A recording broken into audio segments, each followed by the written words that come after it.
रवि और सुनीता एक छोटे से गांव में रहते थे। उनका एक ही सपना था कि उनका बेटा आयुष एक दिन बड़ा आदमी बने। दोनों ने अपनी जिंदगी की सारी खुशियां और आराम त्याग दिए थे ताकि आयुष को सबसे अच्छे स्कूल में पढ़ाई कराई जा सके। रवि एक मजदूर था जो दिन रात मेहनत करता था। वह सुबह सूरज निकलने से पहले ही घर से निकल जाता और देर रात तक वापस आता। उसकी कड़ी मेहनत की वजह से ही परिवार की गाड़ी चल रही थी। वहीं सुनीता घर पर रहती थी, लेकिन उसने भी किसी तरह की कोई कसर नहीं छोड़ी। वह घर पर कपड़े सिलने का काम करती थी और इस छोटे से काम से जो भी पैसे मिलते उसे आयुष की पढ़ाई में लगा देती। आयुष का दाखिला शहर के सबसे अच्छे स्कूल में करवा दिया गया था।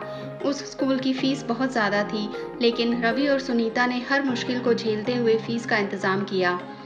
वे अपने खाने पीने में कटौती करते, खुद के कपड़े नहीं खरीदते, यहाँ तक कि अपने इलाज तक के बारे में भी नहीं सोचते, लेकिन आयुष की पढ़ाई में कोई कमी नहीं होने देते। आयुष की पढ़ाई अच्छी चल रही थी। वह पढ़ाई में होशियार था और धीरे धीरे स्कूल में नाम कमाने लगा। लेकिन जैसे जैसे वह आगे बढ़ता गया, उसके अंदर घमंड आने लगा। उसे अब अपने माता पिता की मेहनत और संघर्ष नजर नहीं आते थे। उसे लगता था कि वह खुद की मेहनत से इतना आगे बढ़ रहा है। वह अपने दोस्तों के सामने अपने माता पिता की मामूली हालत को छुपाने की कोशिश करता। उसे यह लगने लगा था कि वह किसी अमीर परिवार से है और उसके माता पिता की हालत उसके नए बने व्यक्तित्व के खिलाफ है। एक दिन जब रवि ने अपने बेटे से कहा कि उन्हें थोड़ा समय उसके साथ बिताने की जरूरत है, आयुष ने तंज कसते हुए कहा, पापा आपको कुछ नहीं आता, आप तो बस अपने छोटे से काम में लगे रहिए, मेरी दुनिया अलग है। रवि और सुनीता का दिल टूट गया। वे चुपचाप रह गए, लेकिन उनके दिल में गहरी चोट लगी। वे अब समझने लगे थे कि उनका बेटा उनसे दूर हो रहा है, लेकिन उन्होंने उम्मीद नहीं छोड़ी और अपने बेटे के उज्जवल भविष्य के लिए मेहनत जारी रखी। आखिरकार आयुष ने कॉलेज की पढ़ाई भी पूरी कर ली और एक बड़ी कंपनी में नौकरी पा ली। वह अब एक बड़े शहर में रहने लगा और अपने माता पिता से दूरी बनाने लगा।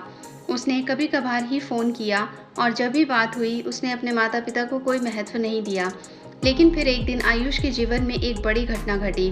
उसे उसके काम से निकाल दिया गया और उसके सारे दोस्त जो उसकी दौलत और ऊंचे पद की वजह से उसके साथ आए थे, धीरे धीरे उसे छोड़कर चले गए।